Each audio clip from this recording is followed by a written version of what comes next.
Quem nunca se arrependeu de estar numa relação em que imaginou que a pessoa era de uma forma e se mostrou ser de outra, ou então, devido a mudanças significativas no contexto da relação, simplesmente mudou de ideia? Situações como essas são naturais e podem acontecer em qualquer aspecto das nossas vidas, no âmbito familiar, amigos, inclusive no empresarial. Mas numa relação de sócios, como podemos solucionar essas questões? Eu sou a Gabriela Freitas, consultora societária, e nesse vídeo eu vou te mostrar as possibilidades que existem e como elas funcionam. Para facilitar a sua compreensão, eu vou dividir a explicação em dois cenários. No primeiro, nós vamos imaginar um sócio que quer se retirar por livre e espontânea vontade. Já no segundo cenário, vamos imaginar um sócio que está sendo convidado a se retirar, ou seja, é contra a sua vontade, é de uma forma compulsória. Então vamos ao primeiro cenário, imaginando esse sócio que quer se retirar por livre e espontânea vontade. Vamos imaginar aqui, a título de exemplo, que aquele projeto empresarial não faz mais sentido com os seus objetivos pessoais e quer se retirar.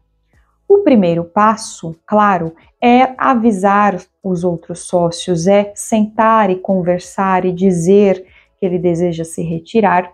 E ali nessa conversa, nesse diálogo, supondo aqui que não há nenhum conflito entre os sócios, o que pode vir a ser alinhado naquela conversa é de um dos sócios querer comprar a parte dele, ou então da própria sociedade liquidar a participação daquele sócio, ou seja, fazer o levantamento de quanto vale aquela participação e pagar de fato o valor para ele e, consequentemente, fazer a redução do capital social da empresa. Ou ainda, eles podem alinhar que o sócio pode oferecer a título de venda a sua participação para um terceiro entrar na sociedade como um sócio. Bom, esse é o melhor cenário, de uma forma amigável, que existe um diálogo. Mas vamos supor aqui que, ao ser avisado, esses outros sócios não concordaram com a retirada do outro sócio. Vamos supor aqui que não houve uma conclusão amigável de como eles vão solucionar aquela questão e eles simplesmente não querem que o outro saia do negócio. Eles não abriram ali uma conversa, um diálogo para entrar num acordo. Numa situação como essa, o sócio que deseja se retirar, ele tem esse direito. Então, ele ainda tem outras ferramentas para se utilizar, além do diálogo em consenso com os sócios, que nesse caso não deu certo.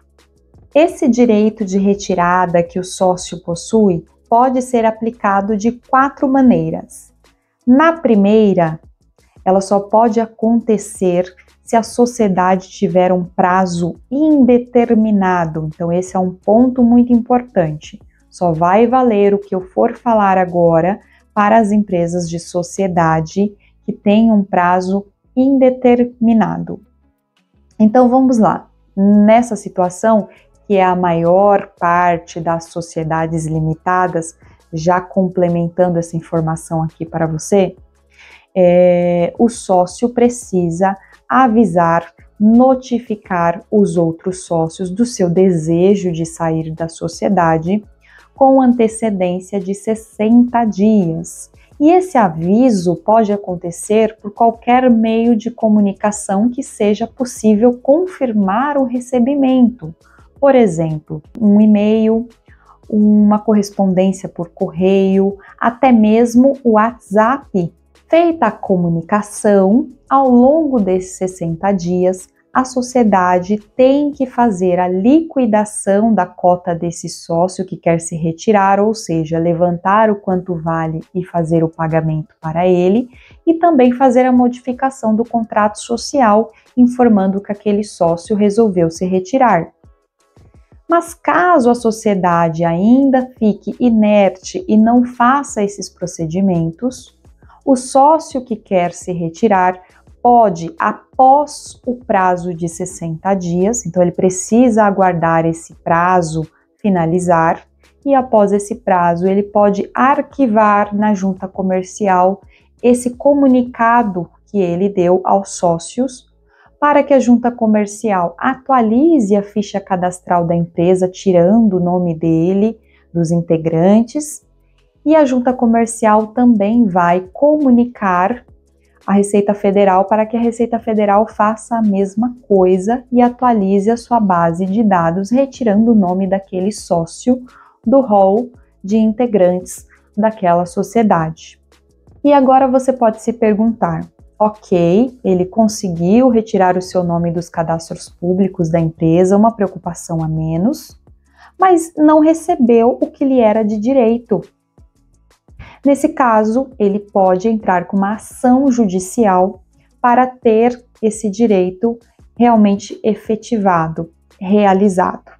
A outra possibilidade é de, ao invés de fazer todo esse procedimento de notificar, aguardar 60 dias, arquivar na junta e tudo mais, o sócio ele já pode entrar com uma ação judicial de dissolução parcial da sociedade, pedindo a sua retirada, o levantamento da sua participação, o pagamento da sua participação, a resolução daquele caso. Então, o que eu vejo de vantagem na primeira situação, que é o procedimento da notificação dos 60 dias, é de que durante aquele período existe margem para resolver todo aquele caso de uma forma extrajudicial, sem precisar de todo um desgaste de um processo judicial. Então, existe ali mais uma ferramenta para impulsionar a sociedade a resolver aquela questão de uma forma pacífica. Essas duas situações que eu expliquei servem para as sociedades limitadas com prazo indeterminado.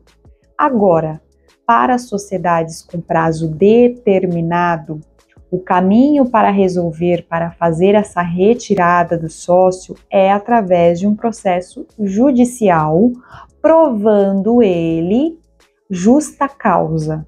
Então, o sócio que quer se retirar abre um processo judicial, comprovando ali nos autos a justa causa do seu pedido. A justa causa, ela é uma discussão ampla, mas a grosso modo, é basicamente quando o combinado entre os sócios não está sendo cumprido. Agora, o que foi combinado ou não, de que forma foi combinada, se está escrito, se há margens para interpretações, aí já é outros 500, é isso que vai ser discutido em um processo, tá? Mas, nas sociedades com prazo determinado, é dessa forma que tem que acontecer. Agora, por último, nesse cenário do sócio que quer se retirar por livre e espontânea vontade, nós temos ainda uma situação que independe do prazo da sociedade. Então, ela sendo indeterminado ou sendo determinado, se ocorrer essa situação específica que eu vou explicar, existe uma possibilidade do sócio exercer o seu direito de retirada da sociedade. Que situação é essa? Quando a sociedade fizer alguma modificação no seu contrato social, vamos supor, mudou atividade, mudou endereço, mudou alguma coisa substancial no negócio, ou então fez uma incorporação, cisão ou fusão com alguma outra empresa. Essas são situações em que o sócio pode exercer esse direito em até 30 dias após a ata de reunião que realizou, que aprovou aquela situação específica, seja ela uma alteração, seja ela uma incorporação. E vamos pensar juntos aqui, por que faz sentido essa última possibilidade?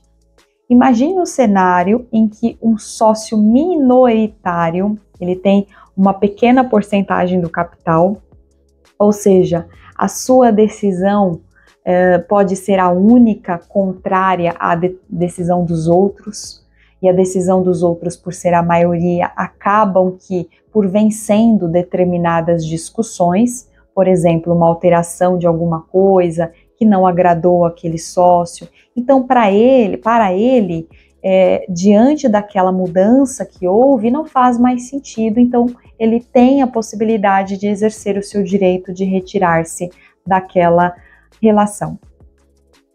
Agora nós vamos falar do último cenário, que é a exclusão de um sócio de maneira forçada, contra a sua vontade. Aqui nós temos duas possibilidades, a extrajudicial e a judicial. Na extrajudicial, para que ela possa acontecer, devem existir a união de 3 fatores. O primeiro, esse sócio que está sendo excluído deve ser minoritário, então ele tem que ter uma participação menor no capital, para que os outros sócios que têm a participação maior possam decidir a esse respeito. Segundo, deve existir uma cláusula no contrato social com essa previsão. Terceiro, deve existir uma justa causa, tanto é que os sócios com a maior parte no capital vão deliberar, vão discutir sobre essa exclusão e colocar ali no documento, seja a ata de reunião ou seja o contrato social, de acordo com a quantidade de sócios que o instrumento é definido, se é uma ata ou se é um contrato, devem ser colocados e descritos ali as razões dessa justa causa. E a outra possibilidade é o processo judicial. Então, os sócios que têm interesse nessa exclusão entram com um pedido, também justificando a justa causa daquele pedido, daquela retirada, que devem ser justificativas graves, que estão colocando em risco o negócio, estão colocando em risco a empresa. Então, também deve ser bem fundamentado, bem comprovado, para que o processo tenha êxito. E esse foi o conteúdo de hoje. Eu espero muito que você tenha gostado, que tenha compreendido todas as informações, que é o mais importante. Se você gostou, curte esse vídeo, comenta também se você passou por alguma situação ou se surgiu alguma dúvida, porque eu posso gerar um outro conteúdo explicando para você, tirando a sua dúvida. Se inscreva no canal também para estar antenado em todos os conteúdos e ativa o sininho para receber as notificações. Até o próximo!